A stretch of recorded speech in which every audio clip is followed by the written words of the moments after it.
अब आप ये कहोगे सर इसमें इंपॉर्टेंट एग्जाम पैटर्न क्या है, तो एग्जाम पैटर्न की यदि मैं बात करूं, किसकी बात करूं मैं, एग्जाम पैटर्न की यदि बात करूं कि सर एग्जाम पैटर्न क्या है इनका, तो एग्जाम पैटर्न मैं बहुत सिंपल बता रहा हूं। बाल विकास का सिद्धांत है या नहीं है, एक नॉर्मली प्रश्न आपसे पूछेगा कौन सा सिद्धांत बाल विकास से संबंधित है या कौन सा नहीं है, मतलब एक नंबर का प्रश्न आपसे यहां से पूछता है संगत है कि नहीं है, संबंधित है कि नहीं है, सुमेलित है कि नहीं है।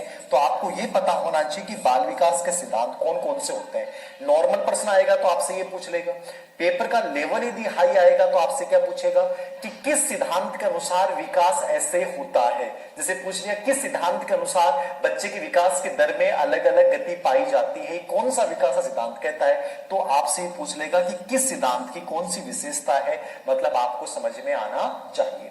तीसरा प्रश्न आपसे यहां से पूछ सकता है कि बाल विकास का जो सिद्धांत है वो इनमें से किस कथन का समर्थन नहीं करता, या बाल विकास के सिद्धांत के संदर्भ में कौन सा कथन असत्य है।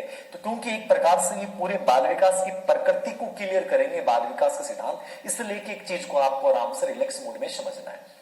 ये एग्जाम पैटर्न है, संबंधित कौन सा है कौन सा नहीं है, मतलब 14-15 सिद्धांत है, 14 के नाम याद करके जाने।